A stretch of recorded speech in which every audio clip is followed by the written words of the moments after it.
یہ بات بیان فرما رہے ہیں وَلَهُنَّ مِثْلُ الَّذِي عَلَيْهِنَّ بِالْمَعْرُوفِ، عورتوں کے حقوق بھی تمہارے اوپر ایسے ہی واجب ہے جیسے مردوں پر عورتوں کے حقوق ہیں۔ سبحان اللہ، آج ہر مرد یہ تو مطالبہ کرتا ہے کہ میرے حقوق ادا کیے جائیں۔ بھائی پہلے عورتوں کے حقوق بھی ادا کرو۔ جو عورتوں کے حقوق ہیں وہ مردوں کی ذمہ داریاں ہیں، اور جو مردوں کی ذمہ داریاں ہیں، جو عورتوں کی ذمہ داریاں وہ مردوں کے حقوق ہیں۔ آدمی جب یہ کوشش کرے کہ اپنی ذمہ داری کو نبھاؤں گا، اور انشاءاللہ خود بخود دوسرے کے حقوق بھی کیا ہو جائیں گے، ادا ہو جائیں گے۔ میرے محترم دوستو، زمانہ جاہلیت کے اندر عورت کو کوئی حق نہیں دیا جاتا تھا، حتیٰ کہ عورت کو جانوروں سے، بلکہ ان کو تو یہ کہا جاتا تھا عورتوں کے متعلق، یہ تو ان کی حیثیت گھریلو استعمال کی سی ہے، جیسے گھر کے اندر برتن ہوتے ہیں ان کو استعمال کر لیا جائے، جس طریقے سے جانور ہوتے ہیں، چوپائے ہوتے ہیں، ایسے ہی عورت اپنی مرضی سے کہیں نکاح نہیں کر سکتی تھی، بلکہ جہاں پہ اس کے جو ہے نا ورثاء چاہتے اس کا نکاح کر دیتے تھے، عورت کو کوئی اختیار نہیں ہوتا تھا۔ اور اسی طریقے سے عورت کو میراث کے اندر کوئی حصہ نہیں ملتا تھا۔ اگر عورت کا خامد فوت ہو جاتا، اب بجائے اس کے کہ اس کو میراث میں سے حصہ دیا جاتا، کرتے یہ تھے کہ اس عورت کو بھی ورثاء کے حوالے کر دیتے تھے۔ ایک بعض میں تو یہ دستور تھا، بعض میں نعوذ باللہ عورت کو اتنا منحوس سمجھا جاتا تھا کہ اگر خامد کا انتقال ہوا تو وہ اس عورت کو بھی جلا دیتے تھے، عورت کو جلا دیتے تھے، اس کو کوئی حقوق نہیں دیے جاتے تھے۔ اور یہاں تک معاشرہ پہنچ گیا، اب اگر والد اپنی بیٹی کو قتل کر دیتا تھا تو اس کو عزت سمجھا جاتا تھا، اس کو عزت سمجھا جاتا تھا کہ یہ آدمی قابل عزت ہے، قابل احترام ہے کہ اس نے اپنی بیٹی کو نعوذ باللہ قتل کر دیا۔ معاشرہ اس درجے تک پہنچ چکا تھا۔ اور آپ صلی اللہ علیہ وسلم کی بعثت سے قبل 500 تقریباً 86 عیسوی کے اندر ایک معاہدہ ہوا، اور اس کے اندر یہ ہوا کہ عورتوں کو صرف اور صرف اتنی حیثیت دی جائے، اتنی حیثیت دے دی جائے کہ یہ صرف اور صرف مردوں کی خدمت گزار ہے، اس کے علاوہ ان کی کوئی حیثیت نہیں ہے۔ اور بعض میں تو یہاں تک کہا جاتا تھا کہ جس طریقے سے ایک عورت جو ہے اس کو ناپاک جانور سے تعبیر کیا جاتا تھا۔ تو اللہ تبارک و تعالی نے رسول اللہ صلی اللہ علیہ وسلم جو شریعت لے کر آئے، اس نے اس عورت کی عزت کو اجاگر کیا اور اس کو مقام عطا فرمایا کہ اس کے وہی حقوق ہیں جو مردوں کے حقوق ہیں۔ لیکن ہمارے اس معاشرے نے کیا کیا، ان اسلامی قوانین کو چھوڑ کر عورت کو آزاد کرنا شروع کر دیا کہ اب عورت آزاد ہے۔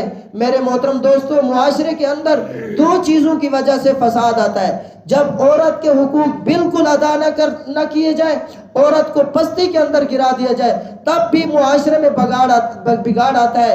اور اسی طریقے سے جب عورت کو آزاد چھوڑ دیا جائے، اس کے اوپر مرد کی کوئی حاکمیت نہ ہو، کوئی نگرانی نہ ہو، تب بھی معاشرے کے اندر فساد آتا ہے۔ اب پہلے تو یہی معاشرہ تھا، عورت کو کوئی حقوق نہیں ادا کرتے تھے، اب جی انہوں نے روش ایسی تبدیل کی ہے، ایسی اختیار کی کہ اب عورت کو آزاد کرنا شروع کر دیا۔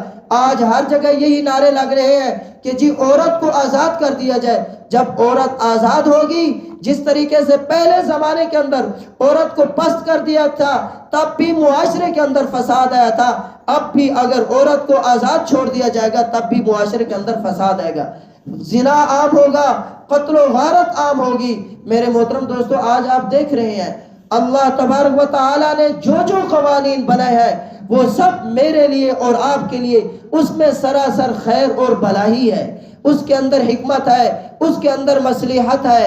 فرمایا وَلَهُنَّ مِثْلُ الَّذِي عَلَيْهِنَّ بِالْمَعْرُوفِ وَلِلرِّجَالِ عَلَيْهِنَّ دَرَجَةٌ۔ ہاں، عورتوں کے حقوق بھی مرد کے ذمہ ہے، اور اسی طریقے سے جو مردوں پر بھی یہ ذمہ داری ہے کہ وہ عورتوں کے حقوق ادا کریں۔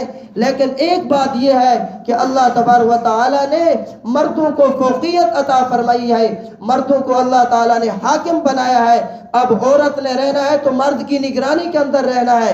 اب عورت کا کام یہ نہیں ہے کہ وہ مرد کے اوپر ہی مسلط ہو جائے، جیسا کہ آج کل کے بعض ممالک کے اندر یہ نعرہ لگایا جاتا ہے کہ ہمارا جسم ہماری مرضی۔ نعوذ باللہ، کیا اللہ تبارک و تعالیٰ نے تمہیں پیدا نہیں کیا؟ اللہ تعالیٰ کی یا پھر اللہ کی تم تخلیق کا انکار کرو، تم یہ کہو کہ پھر ہم اللہ کے بندے نہیں ہیں۔ پھر کافروں کے ساتھ جاؤ مل جاؤ، وہ کافر بھی اللہ کی خالقیت کے انکار کرتے ہیں، تم اپنے آپ کو مسلمان کہتے ہو۔ مسلمان کی شان تو یہ ہے، لفظی مسلمان کا معنی ہی فرما برداری ہے۔ مسلمان کا لفظی معنی کیا ہے؟ الاطاعت والانقیاد، فرما برداری، اپنے آپ کو اللہ تعالیٰ کے سامنے جھکا دینا۔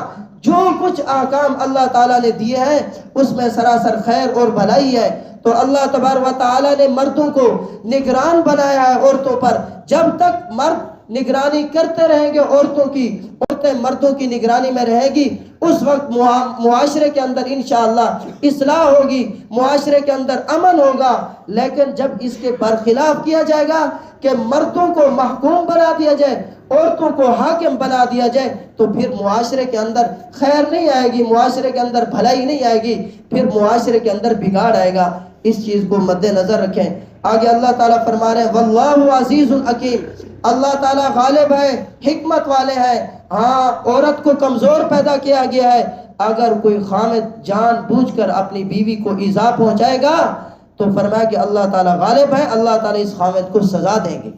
اور اسی طریقے سے اگر کوئی عورت ہے وہ خامد کے حقوق ادا نہیں کر رہی ہے، فرمایا کہ اس کو بھی کل قیامت والے دن اللہ تعالیٰ پکڑیں گے۔ ہر آدمی کے لیے، مرد کے لیے بھی ہے، عورت کے لیے بھی ہے۔ واللہ عزیز، اللہ غالب ہے، حکمت والے ہیں۔ اللہ نے جو یہ فیصلہ کیا ہے کہ مردوں کو حاکم بنایا ہے، اللہ کا یہ فیصلہ حکمت پر مبنی ہے، اس میں سراسر خیر اور بھلائی ہے۔ اللہ تعالیٰ عمل کی توفیق عطا فرمائے۔ اللہم انت السلام و منک السلام تبارک ربنا و تعالی یا ذا الجلال والاکرام۔ اللہم صلی علی محمد النبی الأمی وعلی آلہ وسلم تسلیما۔ ربنا آتنا فی الدنیا